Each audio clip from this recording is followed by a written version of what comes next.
여러분 안녕하세요. 네, 송영선입니다.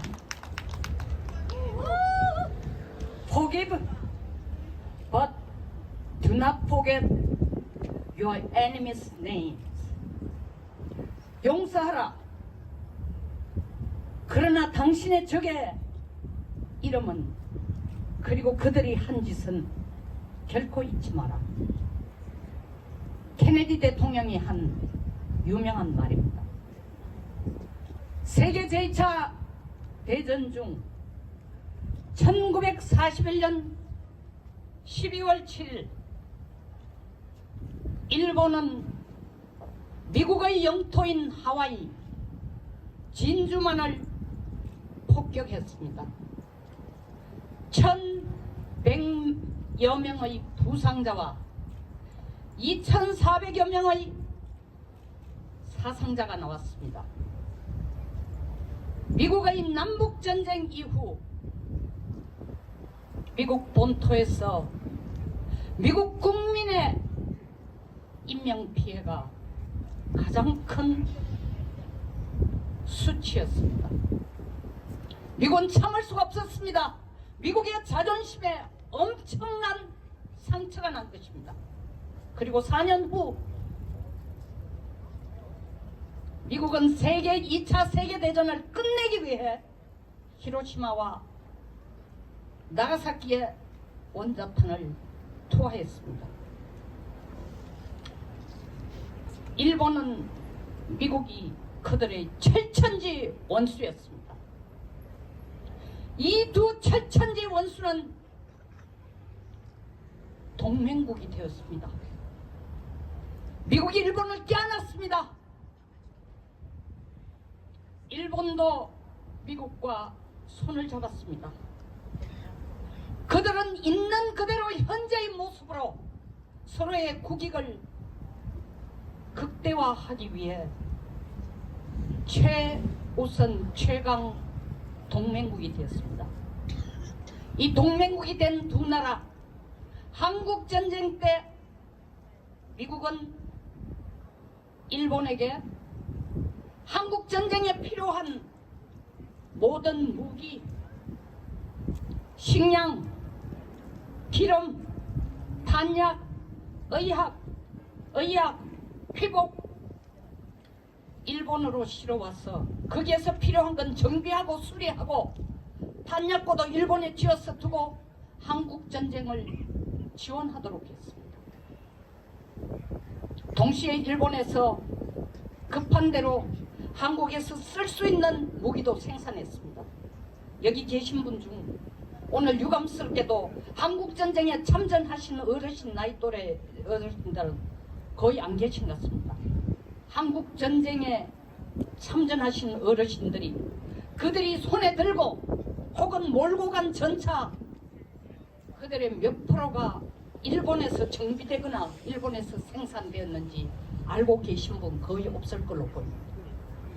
미국이 보내준 무기의 75%가 일본에서 정비되었습니다.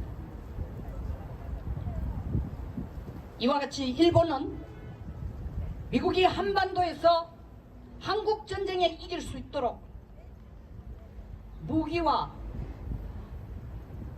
식량과 탄약과 이 모든 것을 지원하는 군수지원 그리고 정비, 수리하는 병참기지 역할뿐만 아니라 우리가 갑자기 전쟁이 시작되니까 전쟁을 해본 적 없는 한국 병사들 전쟁 룰도 사실 그대로 제대로 몰랐습니다. 일본 병사들이 훈련을 시켰습니다. 그리고 계속 전쟁만 할 수 없으니까 전쟁 중간중간에 쉬는 막사도 제공하는 후원기지 역할을 했습니다. 이것뿐 아닙니다. 여러분들이 잘 아시는 메가더 장군의 인천 상륙작전 보시지도 않고 가보지도 않았지만 역사를 통해 많이 들으셨을 겁니다. 인천 상륙작전을 가능하게 한 전초 작업을 일본이 해준 겁니다. 이유는 인천 바다 앞에 북괴들이 심어놓은 지뢰를 일본 소해정이 와서 사전에 지뢰를 다 제거해주고 메가더 장군이 상륙작전을 할 수 있었습니다. 6.25 전쟁 동안 일본이 한반도 전쟁을 위해서 공급해준 소해정은 26척입니다. 유감스럽게도 우리 역사책에는 이런 얘기가 전혀 없습니다.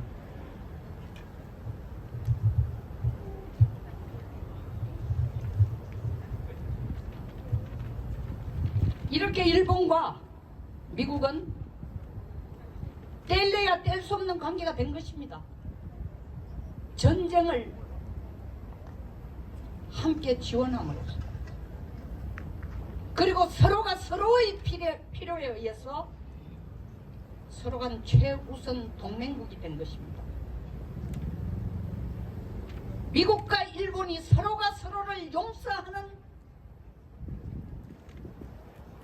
그리고 받아들이는 그리고 미래지향적인 그리고 국익을 위한 태도를 가지지 않았다면 오늘날까지 미국과 일본은 철천지 원수로 남아있을 겁니다.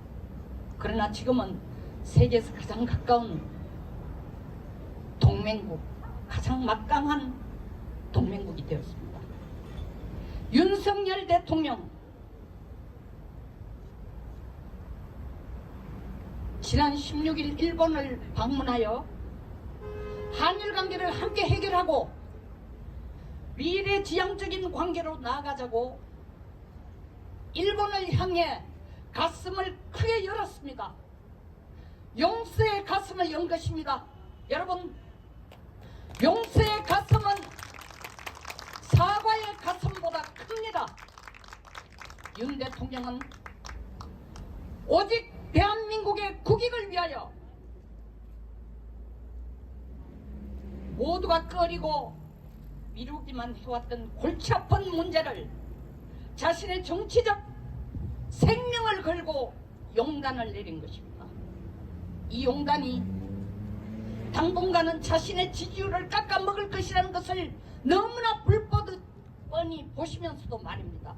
이것이 바로 용기입니다.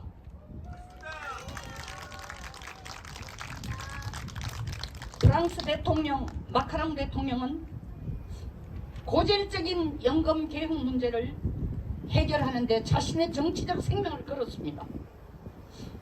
연금 개혁을 반대하는 좌파와 국민들은 도처에서 마크롱 대통령의 모형을 만들어 화형식을 감행했습니다.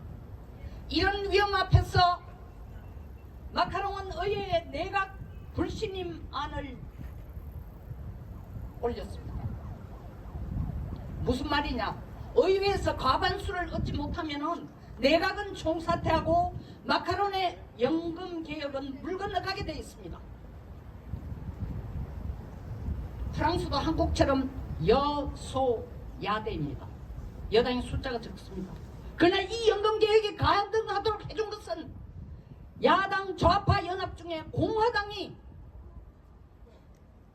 좌파 연합은 5개의 당으로 구성이 되어 있습니다. 이 좌파 연합 중에 공화당이 마크롱에게 손을 들어준 것입니다. 연금 개혁이 가능하도록 해준 것입니다. 야당이 대통령을 살린 것입니다. 이것이 바로 우리 국회의원들이 입버릇처럼 떠드는 국익을 위해서는 여야가 없다는 것입니다. 이 여야가 없다는 것은 프랑스 의회가 보여준 것입니다. 마크롱 대통령이 연금 개혁을 위해 자신의 정치적 생명을 걸 때 그는 자기 자신의 정치 생명을 연장을 시키기 위한 잔머리 꼼수를 쓴 게 아니라 프랑스 국가의 이익을 위해서 그리고 프랑스 국민의 미래를 위해서 이 일을 감행했다는 것을 의회가 이해했기 때문입니다. 이것이 바로 민주주의의 성숙도를 보여주는 아주 좋은 사례가 되겠습니다. 이제 우리 대한민국을 한번 보겠습니다. 도대체 대한민국의 국익은 무엇입니까? 지난 정권에서 민주당 의원들은 2차례나 중국을 방문하여 우리 땅에 우리 안보를 위해 사들을 배치하는 것을 정말 사과한다고 머리를 조아려 중국에게 사과하고 그것도 모자라 한국에 돌아가서는 국회에서 사드 배치를 중단하도록 설득하겠다는 것까지 약속했습니다. 여러분, 이게 굴욕 외교가 아니고 뭡니까? 이게 바로 4대 외교입니다. 이게 바로 찌질이 겁쟁이의 행동입니다. 이것은 용기 있는 행동이 아닙니다. 우리 안보를 위해 우리 땅에 사드 배치하는 것을 욕하고 저지하고 중국까지 찾아가서 사과하는 것을 우리 국익을 추구한 것이라고 둔갑질시키고 있는 것입니다. 그래놓고 말입니다. 이번 윤석열 대통령의 한일 정상회담에 대해서는 굴욕 외교, 국익을 포기한 행위, 심지어 나라를 팔아먹었다고 매국노로 대통령을 몰아붙이고 죽창가까지 외치며 탄핵까지 외치고 있는 것입니다. 여러분, 민주당과 이재명 대표에게 묻겠습니다. 반일 정서를 부추겨 자신의 정치적 부패와 비리를 감추기 위한 정치적 도구로 쓰는 이런 행위가 정말 국익을 위한 애국입니까? 우리 안보를 포기하겠다고 중국에게 약속하고 사과하는 민주당 행위는 애국이고, 중국에게 사과하는 건 애국이고, 일본과 해묵은 문제를 풀고 미래지향적으로 나아가자고 한 윤 대통령의 대담한 담대한 결단은 매국입니까? 이제 우리도 크게 행동할 때가 되었습니다. 크게 열등의식에서 벗어날 때가 되었습니다. 일본을 용서하는데 무엇이 두렵습니까? 한국은 일본보다 이미 여러 방면에서 일본을 앞서고 있습니다. 더 이상 100년 전 일본에게 속박되어 있던 한국이 아닙니다. 일본은 발벗고 나서도 한국의 엔터테인먼트 그리고 문화를 따라올 수 없습니다. K-팝, K-드라마, K-푸드. 일본이 아니라 전 세계가 부러워하고 있습니다. 이미 우리는 문화로 세계를 석권하고 있습니다. 이뿐이 아닙니다.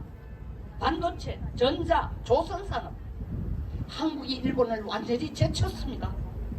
물론 그럼에도 불구하고 한일 간의 군사보호협정이나 반도체 산업을 위해 소재, 부품, 장비에 대한 수입은 서로 협력을 해야 될 일입니다. 그러나 이 모든 것보다도 더 중요한 것은 국민들의 정신력입니다.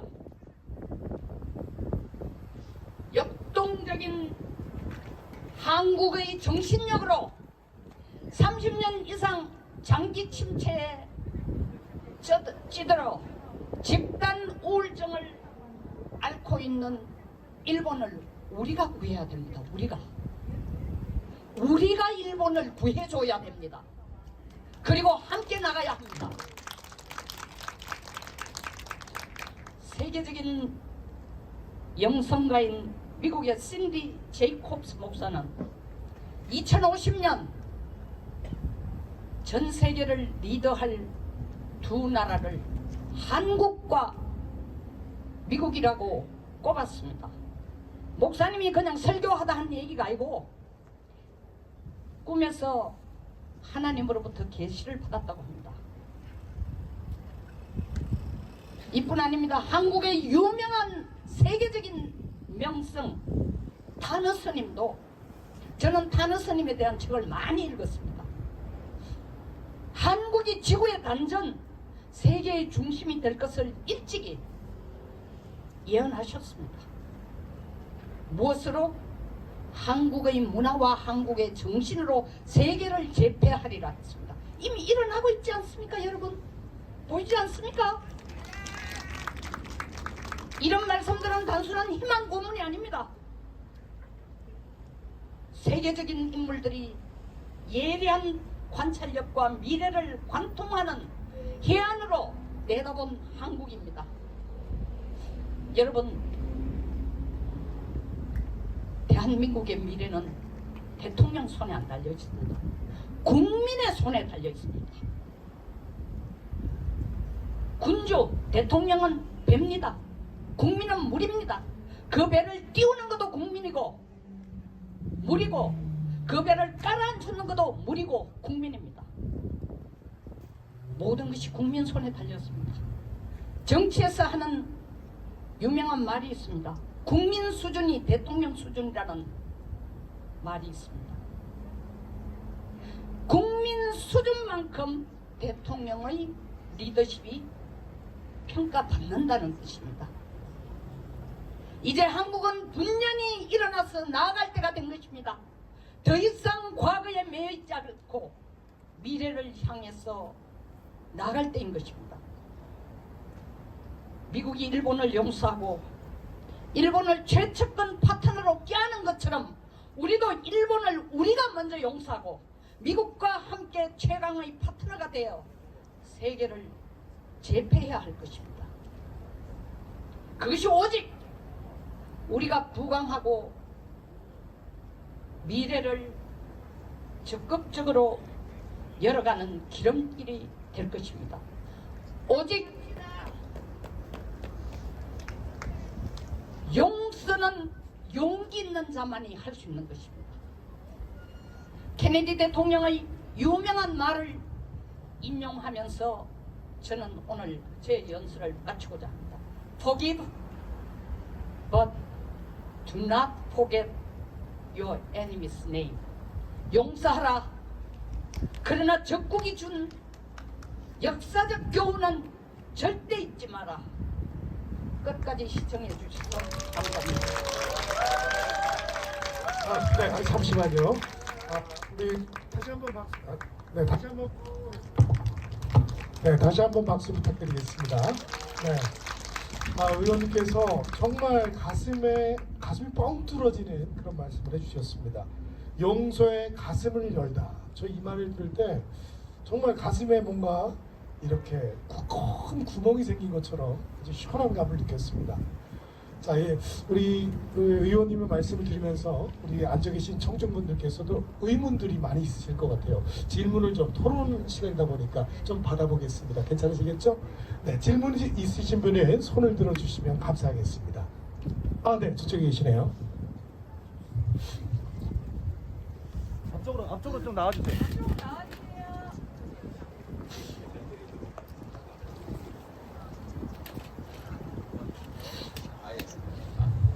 의원님, 의원님 국방 외교 전문가답게 말씀 잘 들었습니다. 감사합니다. 감사합니다.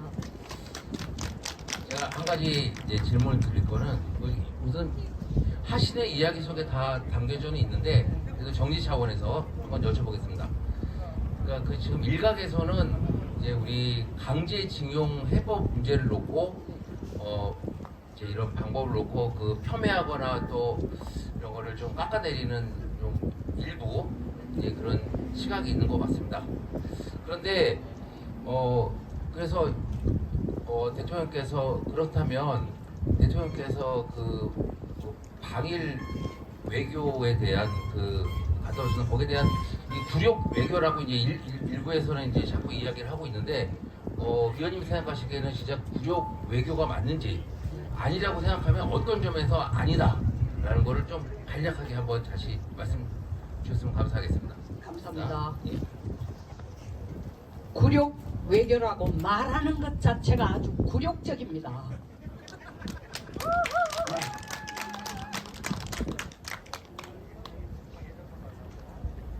자기가 존경받는 사람은 존경은 내가 해라 해서 오는 게 존경이 아니에요. 팔다리를 잡아 다니고 내 얼굴을 돌려서 위에 높은 데 앉아서 밑에 넌 앉아 나 존경해. 그 존경 안 나옵니다.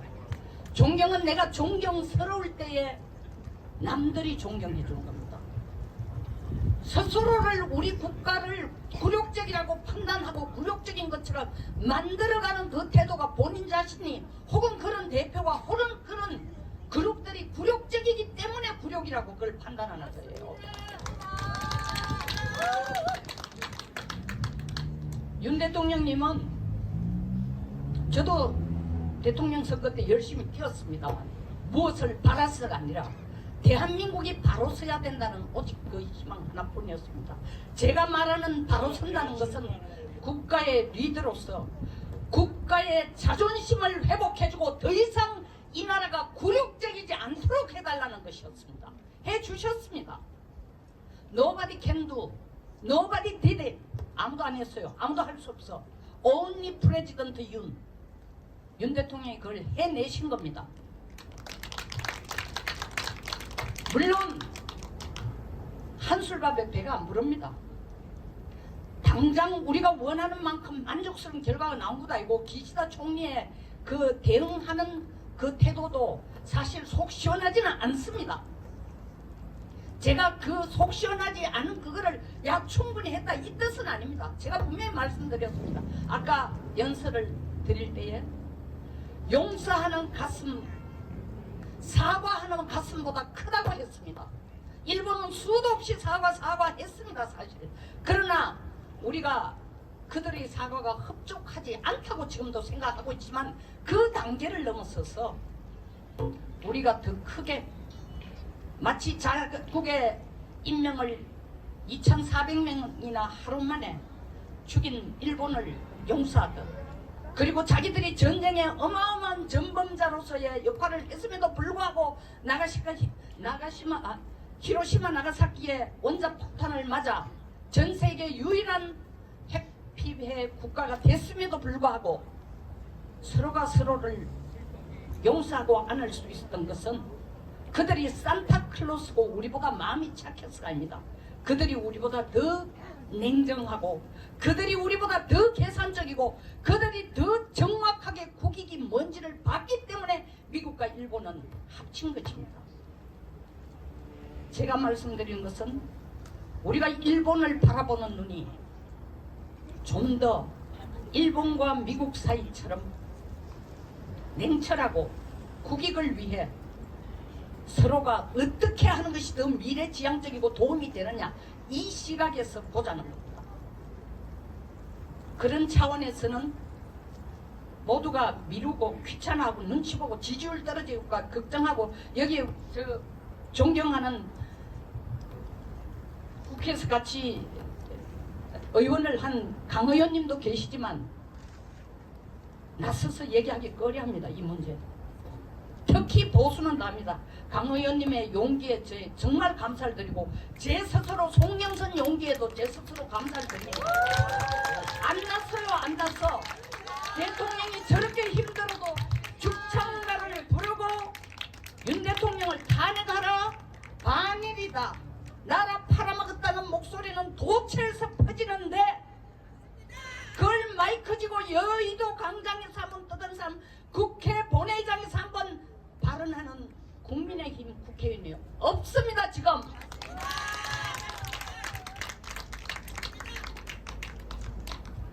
안타까워서 제가 나왔습니다. 아까도 말씀드린 것처럼 국민의 수준이 대통령의 수준으로 평가되어질 수밖에 없는 거예요. 우린 지금 윤석열 대통령에게 그의 용기에 대해서 박수를 보내고 그분도 사람이니까 하고 난 뒤에 지지율 떨어지는 거 불편합니다. 가슴 아픕니다. 불안합니다. 그러나 그분이 그것을 한 것은 마치 마크롱 대통령이 연금개혁을 자기의 정치 생명을 끌어가기 위한 꼼수로 한 게 아니라 프랑스를 구하기 위해서 한 것처럼 윤 대통령도 대한민국을 구하기 위해서 했기 때문에 그분은 자기의 소신을 지킬 겁니다. 우리가 힘을 실어줘야 됩니다.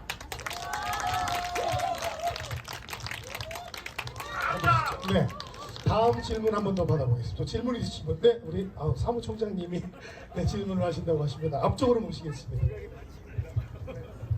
예, 제가 옛날부터 우리 송 의원님 그 칼럼이나 이런 것을 많이 봤습니다. 그래서 너무 존경하기 때문에 제가 오늘 이 자리에 나왔습니다. 오늘 한일 관계의 미래에 대한 것을 정말 명쾌하게 말씀하시고 저희들한테 해법을 주신 것 같습니다. 제가 한 가지 그 질문하고 싶은 사항은 일본이 태평양 전쟁 때 미국과의 전쟁에서 먼저 선제 공격을 한 전범국가지만은 사실은 히로시마와 나가사키의 두 방의 원자폭탄 피해를 받았습니다. 많은 국민들이 그 원자병에 의해서 피해를 받고 또 많은 사람이 죽었습니다.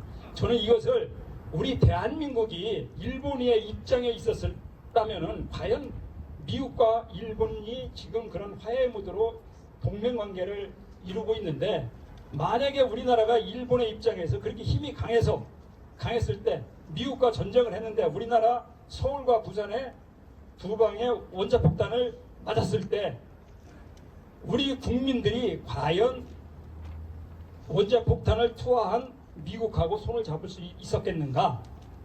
이번 제가 질문드리고 싶은 사항은, 일본이 미국과 손잡을 때 그 많은 원자폭탄 피해자들도 있고 할 텐데 과연 일본의 국민들의 생각은 어땠는지, 일본의 국민들의 그 당시에 반응은 어땠는지, 그것은 우리 국민들한테 주는 시사점이 크리라고 생각하거든요. 한번 말씀해 주시기 바랍니다. 네, 그 문제는 조금 복잡한 문제입니다. 왜냐하면 두 가지 차원에서 이야기를 해야 됩니다. 첫째는 일본은 정치 체제가 우리하고 완전히 다릅니다. 천황 체제예요. 천황 체제. 그러니까 전쟁을 41년 12월 7일 하와이 진주만에 폭격기 폭탄을 떨어뜨려서 3,500여 명 이상의 사상자와 부상자를 낸 이후에 미국은 끈질기게 그 뒤에 미드웨이 해전에서 이기고 계속 이제 전쟁에서 밀리던 유엔군들이, 연합군들이 전쟁에서 기운을 회복하기 시작했지만 이미 전쟁은 일본이 지는 방향으로 계속 가고 있는데도 절대로 포기 안 하고 전쟁을 계속 끌어가니까 미국이 나가사키 히로시마에 원폭을 떨어뜨린 것은 더 이상 가다가는 전 인류가 망하겠다. 여러분 혹시 여기 2차 세계대전에 죽은 사람의 숫자가 얼마인지 아십니까? 아세요? 저분 모르세요? 4천만. 인류가 폭망하겠다고 생각했어요. 그러니까 미국이 결단을 내린 겁니다. 도저히 이렇게 안 하면 말을 안 듣겠다. 그래서 원자폭탄을 떨어뜨리자 일본 천황이 unconditional surrender, 조건 없는 항복을 했습니다. 무조건 졌다. 일본은 천황이 절대적인 존재니까 천황이 졌다고 하기 때문에 더 이상 일본 국민들은 나라의 천황이 시키는 데 대해서 가타부타 토를 달지 않습니다. 그리고 두 번째, 그 질문을 안 하셨지만 그 같은 맥락에서 연결시켜서 나오면, 두 번째, 한국전쟁을 일본이 왜 도왔느냐. 일본이 안 도왔으면 우리가 정말 힘들었습니다. 예, 아까도 말씀드리면 탄약, 전차, 뭐 자동소총, 박격포, 뭐 기관총, 뭐 탄약. 그러나 그 한국이, 일본이 돕고 싶어 우리를 도운 게 아니에요. 미국이 주도하는 유엔 사령부가 전쟁에 참여하면서 유엔군 사령부를 도왔습니다. 그런데도 불구하고 일본 국내에서는 우리가 왜 한국 전쟁을 위해서 군수물자를 지원하고 해야 되느냐. 일본 정부가 나서서 9,000자에 해당하는 성명문을 씁니다. 일본을 도와야 된다. 한국을 도와야 된다. 자유민주주의를 지키기 위해서. 일본 국민은 따랐습니다. 그들이 우리보다 착해서가 아닙니다. 이유는 두 가지입니다. 전쟁에서 져가지고 완전히 잿바닥이 됐죠. 잿더미가 됐죠. 원폭에 의해서 나라는 완전히 회복 불가능이 된 상태에서 위에서 총리 플러스 천황이 시키는 거니까 따라 할 뿐입니다. 지금의 일본이라면 또 어떻게 행동할지 모르겠습니다만은 자 이제 그 문제에서 앞쪽 일본 부분에 대해서는 이렇게 설명하고 한국이라면 어떡하겠냐. 한국은 국민성 정치가 다릅니다. 첫째, 일본은 노조가 없습니다. 노조라는 게 없어요. 우리 현대차가 지금 저는 기술에 대해서 잘 모르지만 현대차가 전기차를 만들 수 있는 능력이 테슬라보다 낫답니다. 전 세계 시장을 1등으로 장악할 수 있답니다. 카드라가 아니라 수없이 많은 전문가들이 나왔는데 왜 안 되느냐? 왜 안 될 것 같아요? 노조 때문에 생산이 안 돼. 약속을 해놔놓고 그걸 그 대수를 못 맞춘답니다. 이게 한국 국민성이에요. 이 한국 국민성의 양과 빛과 그림자가 있어요. 빛은 이런 어떤 강한 추진력, 집단적인 추진력 이런 것 때문에 한국이 또 빨리빨리 정신 때문에 한국이 여기까지 왔고 그렇기 때문에 아직도 한국은 역동적인 한국으로 앞으로 더 치고 올라갈 수 있는 무궁무진한 잠재력을 갖고 있지만 동시에 그늘은 또 뭐냐? 이게 국가의 이익을 위배가 되더라도 자기들 집단의 이익을 위해서는 무리수를 갖더라도 밀고 나간다는 겁니다. 그래서 그와 같은 상황이 우리에게 벌어졌다 하면은 일본의 히로시마 나가사키가 당한 것과 같은 걸 똑같은 걸 당했다. 그런데 미국을 용서하고 갈 수 있나? 역사에 대해서 가장 어리석은 사람들이 if라는 만약에 뭐뭐 있었다면 하는 질문이랍니다. 그러니까 우리 사무총장님 질문이 가장 어리석은 질문이 아니라 그 가정적인 상황에 대해서 답을 하게 되면 제가 가장 어리석은 사람이 됩니다. 그래서 그 정도까지 상황 설명만 하겠습니다. 네.